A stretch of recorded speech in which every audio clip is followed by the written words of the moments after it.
So, direkta niya mga kababayan na kinontra yung unang sinabi ni Bersamin. Ngayon, ito yung kinakantsawan ngayon ng mga anti-Marcos. Nagkakagulo na niya.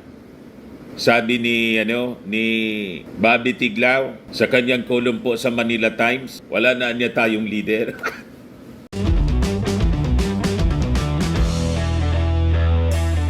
Ito naman po yung bago naming product na binibenta online.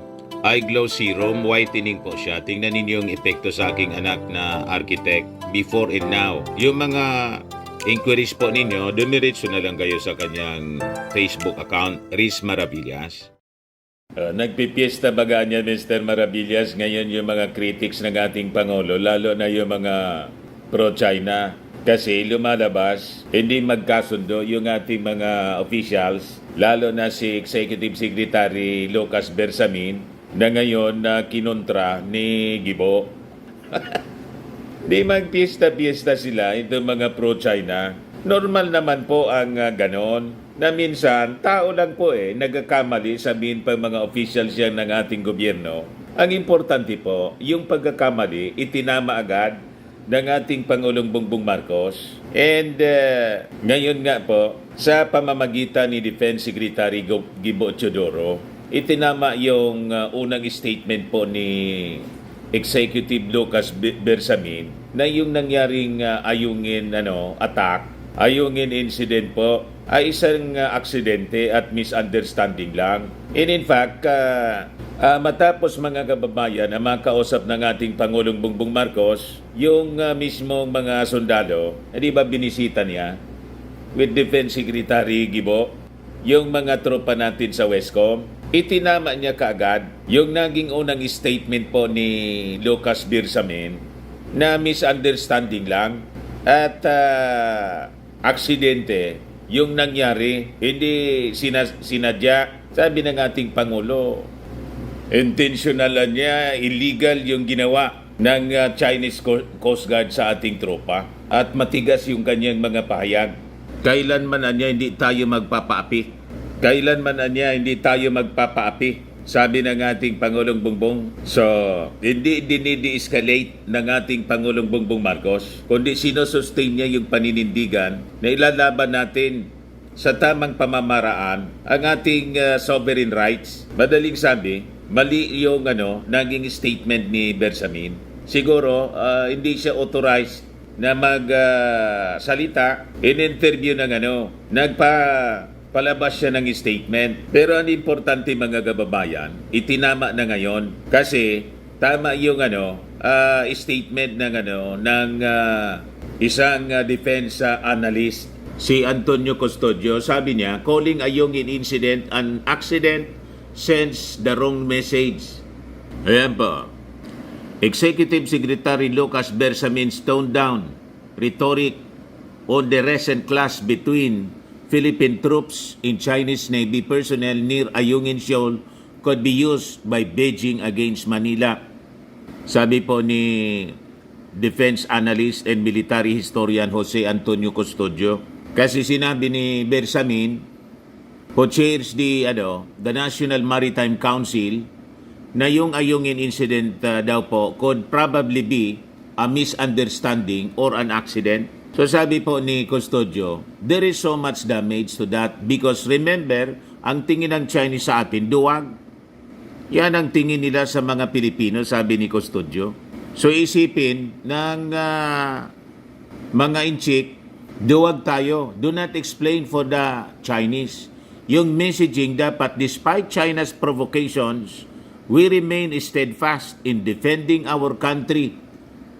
Sabi po ni Antonio Custodio, so tama po siya. And that's the reason why mga kababayan, after na magbisita yung ating Pangulong Bongbong Marcos sa West Philippine Sea, sa Westcom, itinama na niya ang pagkakamaling yon. And kanina nga po, nagpa-press ko na rin si Gibo Teodoro. Unahin ko yung naging mensahe ng ating Pangulong Bongbong Marcos na pag pinakinggan mo po, kontra sa naunang statement po ni Bersamin.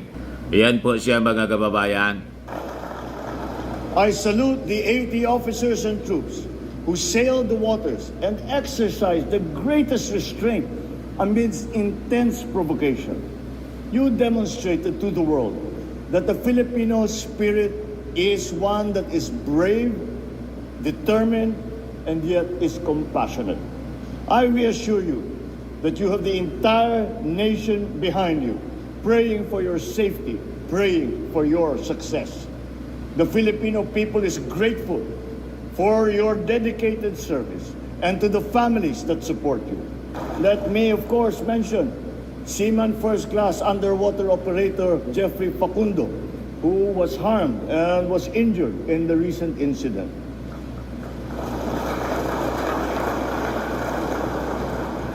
So as we award these medals, we remember that on June the 17th, we made a conscious and deliberate choice to remain in the path of peace, to provide all your needs and look after your welfare and your family's welfare. Kayo ang halimbawa ng isang bagong Pilipinas.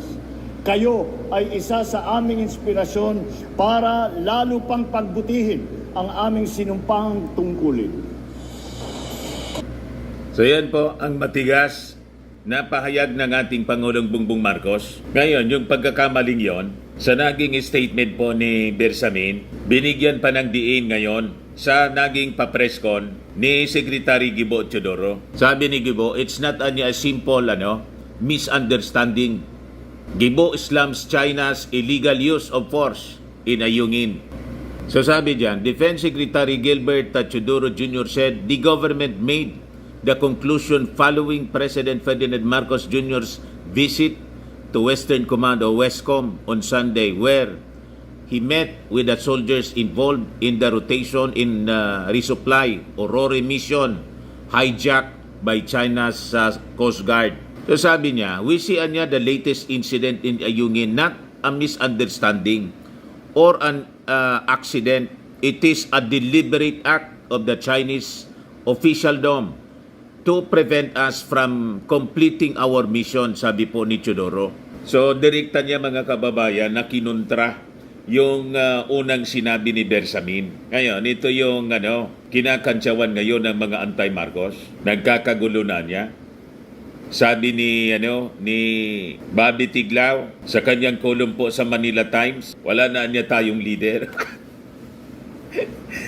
Matindi. Si Mr. Sasot, ganun din yung mga statement. Yan sabi ni Bobby Tiglao, we have become a leaderless nation niya. Ito naman yung post ni Mr. Sasot. Magtatanga-tangahan tayo. Bersamin press call, de-escalate. Then, the ex-US Navy gets interviewed by ABS-CBN advising caution against de-escalation. Gibo then held his own press con contradicting Bersamin. Gibo aligns with the ex-US Navy. Magtanga-tangahan tayo not to know what is really happening. Magtanga-tangahan tayo like Aguinaldo. Tuwang-gawa sila, mga kababayan, pag nagkakamali yung tao. Wala man pong perfecto. No one is perfect in this world. We're just human beings. And to admit a mistake, mga kababayan, to admit a mistake is commendable pa nga po. Ang masama po, yung nagkamali ka na, pinanindigan mo pa yung pagkakamali mo, tulad ng pagpakulong kay Laila de Lima. After 6 years o 7 years nga po, napatunayan, nagawa-gawa lang yung kaso, nakalabas si de Lima ngayon, mga kababayan. At ang sabi ni de Lima, mananagot ang dapat managot, managot. Re-reach back si de Lima, mga kababayan. Yun ang mali, na yung mali, yung ang masama, na yung mali, alam na niyang mali, na-discover ng mali, pinanindigan pa yung mali. Di ba? Pero yung ating administrasyon, pag na-realize po na mali, tinatama. Kaya nagpa-presscon po si Gibo at nagpalabas ng statement yung ating Pangulong Bongbong Marcos. So ito ang pagtatama sa kamalian po. Hindi karuwagan at hindi din po hindi nakakahiya.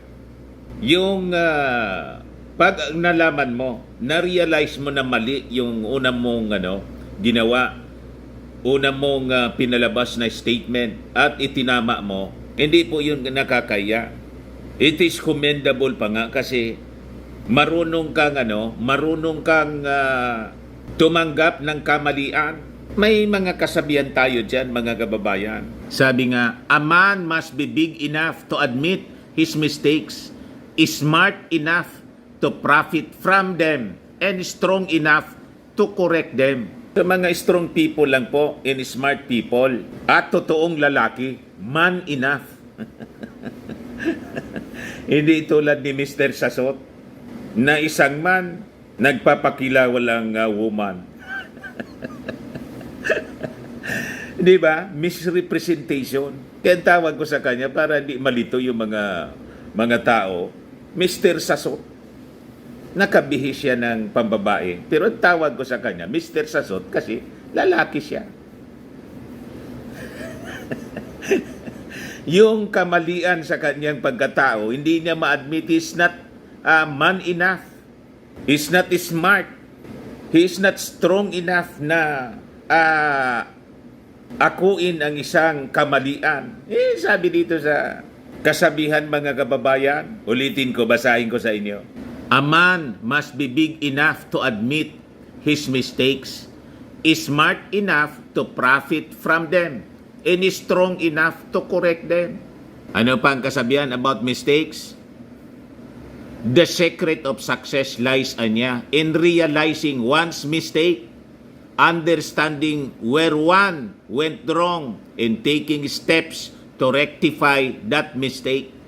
Mga successful na tao, marunong kumilala ng pagkakamali. Kahit yung mga scientist po, ilang beses yung mga scientists and inventors na nagkamali. Some hindi lang 100 times, 1,000 times before nila na-discover yung tama.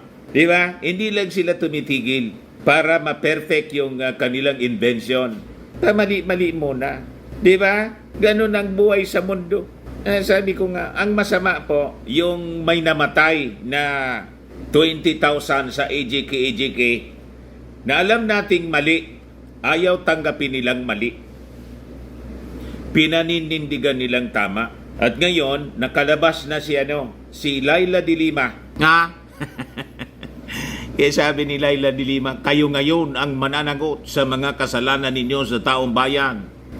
Isa lang po akong biktima. Libu-libong mga Pilipino ang pinaslang nila noong nakaraang madugo at peking war on drugs. Maraming pamilya ang naulila.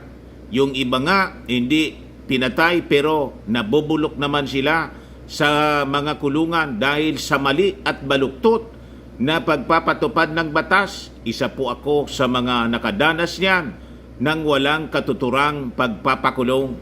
Nakalabas po finally. Pero nakulong siya for 6 years. Isang matapang na babae, di tulad po ni Pacquiao, ni Bantag, ni Tebes, ayun, nagtatago po. Si Laila, babae, Laila de Lima, nagpakulong. O ngayon, yung mga Duterte po at mga supporters, aakuin nila yung pagkakamali? Hindi po.